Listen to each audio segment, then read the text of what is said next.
بینندگان گرامی، خوش آمدید به برنامه خبری تلویزیونی آسیای مرکزی. سرخط مهمترین خبرهای روز.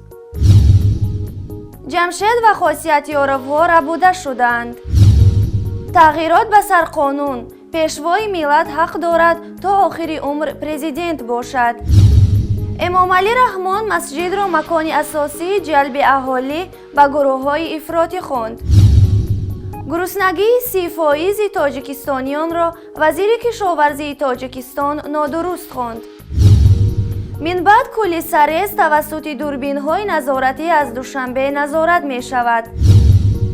نصیب نعیمخانова برای غالبیت در آزمون پاسداران صلح دانشگاه‌های جهان دستگیری می خواهد. با اطلاع منبع سامانه پیام نت، دیروز جمشید و خاصیت برادر و خواهر وکیل دفاع مشهور محبوس شده بزرگمیر یاروف بیدرک شدند و کسی نمیداند آنها را کی ربوده است و در کجا نگهداری می شوند. در نظر بوده است که آنها به وکیلان دفاع بین المللی درباره قضیه برادرشان میبایست در مهمانخانه شیراتونی شهر دوشنبه وامی خوردند، اما به جای واخوری حاضر نشدند. طبق منبع دیروز گروه وکیلان دفاع از روسیه و گروه دیگر از ترکیه وارد دوشنبه شدند. وکیلان دفاع بین المللی از روسیه و ترکیه برای صحبت با بازداشت شده‌های حزب ممنوع نهضت اسلامی و وکیلان دفاع بازداشت شده از قبیل بزرگمیر یاروف، شورت قدرتوف، نوریدین محکموف و خانواده ایشان و شناسایی از وضع بودوباش محبوسان وارد دوشنبه شدند. داگیر حسافوف، وکیل دفاع و رهبر سازمان درکانتا در روسیه با شریکان کاریش و امیل الدریم و گلدن سونمز از ترکیه روز دوم است که در تاجیکستان هستند و از پی آموزش شرایط محبوسان سیاسی می باشند. طبق منبع حلقه آنها روز پنجشنبه با مقامات دادستانی کل تاجیکستان صحبت کرده برای دیدار با بعضی از بازداشت شده ها از جمله ظرفا رحمانی درخواست دادند.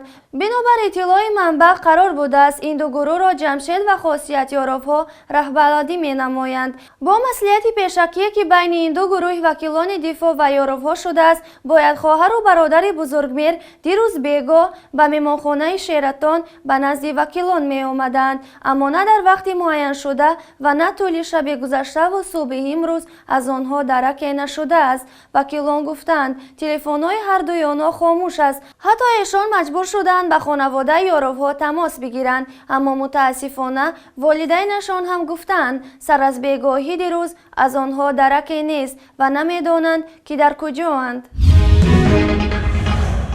امروز 22 انور وکیل پارلمان تاجیکستان محمد علی وطنوف در جلسه پارلمان لایحه پیشنهادی اعضای مجلس ملی و وکیلان مجلس نمایندگان عاید به وارد نمودن تغییر و علاوه ها به سرقانون و تعیین رایپرسی معرفی کرد. موافق این طرح پیشوای ملت حق به محدود انتخاب شدن به منصب پرزیدنتی را دارا می شود. از جمله تغییراتی که در این طرح آمده است در ماده 65 قسم دوم در تحریر زیرین درج شود.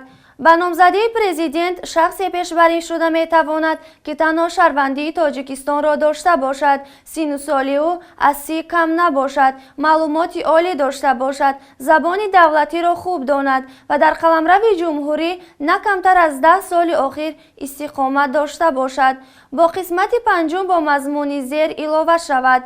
محدودیت‌هایی که در قسم چهارم این ماده پیش بینی شدند به اساسگذار صلح و وحدت ملی پیشوای ملت دخل ندارند. مقام حقوقی و وکالت‌های اساسگذار صلح و وحدت پیشوای ملت را قانون کنستیتوسیونی معین می‌کند. همین زمان ماده زیرین چنین درج یافته است: پرزیدنت را شهروندان تاجیکستان به طرز عمومی مستقیم برابر و آزادی پنهانی به مدت 7 سال انتخاب می نمایند. در تحریر قبول شده در رایپرسی 26 سپتامبر سال 1999 هر یک شهروند جمهوری تاجیکستان که سن او از 35 کم نباشد، زبان دولتی را داند و در قلمرو جمهوری نه کمتر از 10 سال آخر استقامت داشته باشد، می تواند به نامزدی پرزیدنت پیشنهاد گردد. شخص به نامزدی پرزیدنت به قید گرفته می شود که حداقل 5% انتخاب کنندگان به پیشنهاد نامزدی او امضا گذاشته باشند. یک شخص به وظیفه پرزیدنت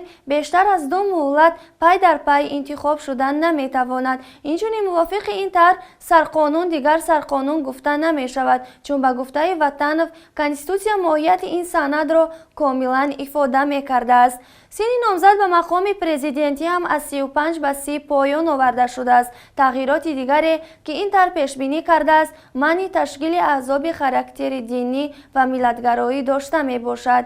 من بعد موافق این طرح اعضای حکومت قبل از آغاز کارشان باید قسم یاد کنند.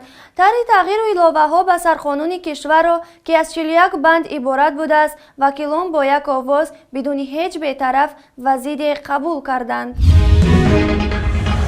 رئیس جمهور تاجیکستان امامعلی رحمان که در پیامش هم اساساً موضوع تروریسم را بررسی کرد، در مجلس وسیع حکومت هم به این مسئله برگشته و فراتر رفته است و مساجد را از مکانهایی که مردم را به گروه‌های افراطگرا جلب می‌سازند در جای اول قرار داده است، در حالی که در اکثر کل مساجد امام‌های فعالیت می‌کنند که از طرف خود حکومت تعیین می‌شوند. اما رئیس جمهور نگفته است که آیا این امام‌های حکومت تعیین کرده اهالی را به افراطگرایی میخوانند یا کسی دیگر. بازم در حالی که طبق مقررات حکومت کسی جز امام حق وعظ گفتن در مساجد را ندارد. در موضوع مساجد رئیس جمهور با این حرفا اکتفا نکرده گفته است این حال در تاجیکستان 1470 مسجد غیرقانونی فعالیت میکنند. شمار عمومی مساجد را او 5400 تا خوانده 3930 تای آن را قانونی و 1470 تایش را غیر قانونی گفته است. این در حالی است که در 2 سال اخیر در تاجیکستان حداقل 1000 مسجد بسته یا خراب کرده شده است. یک کارشناس مسائل دینی که نخواست نامش افشا شود گفت این حرفهای رئیس جمهور به این معناست که در نزدیکترین فرصت 1470 مسجد دیگر در تاجیکستان بسته خواهد شد. امامعلی رحمان بار دیگر بر بیشتر بودن مساجد از مکاتب میانه تاکید کرد و این را سبب گراییدن جوانان و افراد دانست. در برابر این در مقیاس کشور 3836 مؤسسه تحصیلات میانه عمومی موجود است که از تعداد عمومی مسجدها کم بوده 25% آنها به تعمیر نیاز دارند. محض با سبب تاثیر عامل ذکر شده فعالیت ناکفای کارمندان مقامات حفظ حقوق و متصدیان مقامات اجرایی محلی حاکمیت دولتی جریان تاثیررسانی مفکوروی پیروان گروه‌های افراطی بیشتر در بین جوانان رو به افزایش نیاده است گفت او. اما راه پیشگیری از افراطگرایی جوانان را رئیس جمهور تاجیکستان تقویت بخشیدن کارهای تبلیغاتی با راهی به محل‌ها سفربر نمودن متخصصان در مؤسسه‌های تعلیمی، پرزور نمودن درس‌های تربیوی در موضوع وطن دوستی و تشویق ارزش‌های دنیوی، تهیه برنامه‌ها و فیلم‌های تحلیل کننده اندیشه‌های مهنت پرستی، شعر و مقاله‌ها دانسته به دستگاه اجرایی پرزیدنت، وزارت معارف و علم، کمیته‌های جوانان، ورزش و سیاحی، کار به زنان و عائله، اتفاق نویسندگان سپارش داد جداً به این مسائل مشغول شوند. محمد طاهر زاکرزاده وزیر کشاورزی تاجیکستان گزارش بین المللی را درباره رنج 30% تاجیکستانیان از نارسایی غذا نادرست خواند. زاکرزاده امروز 22 ژانویه ضمن نشست مطبوعاتی در پاسخ به سوال پایگاه خبری آزادگان اظهار داشته است که گزارش درباره گرسنگی 30% تاجیکستانیان نادرست است. می توانید تحلیل کنید، خانه های مردم روید. من همچون وزیر کشاورزی می گویم این اطلاع نادرست است و به حقیقت راست نمی آید. طبق منبع مسئولین وزارت کشاورزی در شرح گزارش بین المللی افزودند که موافق نشانداد سازمان جهانی تندرستی اگر آدم از غذا روزی 3500 کیلوکالری انرژی گیرد معنای آن را دارد که پورا تامین است. اگر در یک روز 2500 کیلوکالری انرژی گیرد نشانداد معتدل است. اگر از 1500 کیلوکالری کم استعمال کند معنای آن را دارد که انسان در حالت گرسنگی قرار دارد. موافق آژانسی آمار هر یک ساکن تاجیکستان 2100 کیلوکالری استعمال میکند. این اخبار رسمی است. این در حالی است که در تاجیکستان در رده‌بندی سازمان جهانی گلوبال هانگر ایندکس عاید به نارسایی غذا میان 117 کشور جهان مقام 21 را اشغال کرده است. طبق این رده‌بندی 3.3% اهالی تاجیکستان مشکل نارسایی غذا دارند. این گزارش نوی سازمان جهانی عاید به غذا که در واشنگتن نشر شده است، تاجیکستان را میان کشورهای اوگاندا، پاکستان، نیگریا، رواندا و مالی قرار داده است که از 1 حصه اهالی این کشورها به نارسایی غذا مواجه می باشند.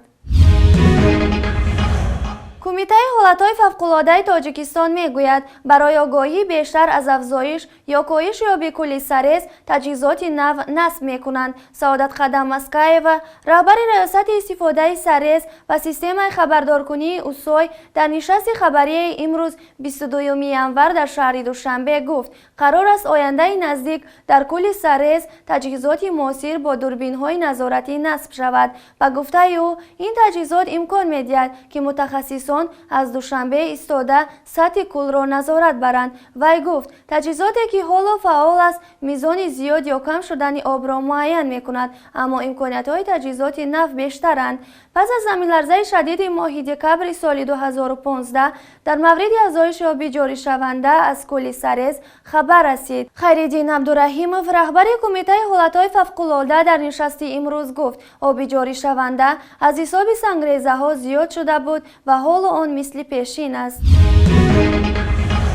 نصیبه نعیمخانova نامزد تاجیکستان در آزمون بین المللی پاسداران صلح دانشگاه‌های جهان ورلد یونیورسیتی پیس سرویس کورپس برای پیشتر طرفداران نیاز دارد. در جمهوری چین دور نهایی آزمون دختران دانشجو با نام پاسداران صلح جریان دارد و قرار است نتیجه‌هایش روز 29 ژانویه اعلام شود. تاجیکستان را در این آزمون دانشجوی 19 ساله دانشگاه مشترک اسلاویانی و قرقیزی شهری بیشکک نصیبه نعیمخانova معرفی میکند که ماه دکبر برنده آزمون میس یونیورسیتیت در قرقیزستان شد. از بس که نصیبه شهروند تاجیکستان است قرار شد که او در این آزمون کشور خود را معرفی کند و به نمایندگی از قرقیزستان نامزد دیگر انتخاب شد. آزمون شایسته ترین پاسداران صلح اینک 27 سال آخر زیر چتر سازمان ملل متحد برگزار می شود و هدفش تبلیغ و سهمگذاری در صلح و ثبات جهان است. تشکیل چنین یک آزمون را انجمن بین المللی رهبران دانشگاه‌های جهان سال 1981 از سازمان ملل متحد درخواست کرد و از آن سال بعد این برنامه پیوسته راه اندازی می شود. وظیفه پاسداران صلح شرکت در برنامه حمایت از صلح و تبلیغ و آشتی و تحمل پذیری در جهان است. دفتر مرکزی سازمان ورلد یونیورسیتی پیس سرویس کورپس در شهر نیویورک جایگیر است. نصیبه نعیمخانova زاده ناحیه اشکاشیم ولایت بدخشان تاجیکستان می باشد و او با کمک برنامه بنیادی رشدی آقاخان برای تحصیل به قرقیزستان رفت و حالا در سال سوم بخش ترجمانی از زبانهای انگلیسی و فرانسوی دانشگاه اسلاویانی و قرقیزی بیشکک تحصیل دارد. او آرزو دارد که ترجمان زبانهای خارجی شود. بینندگان گرامی، این بود چند خبرهای مهم روز که برایتان پیشکش نمودیم. سعادتمند و پیروز باشید. خدا حافظ.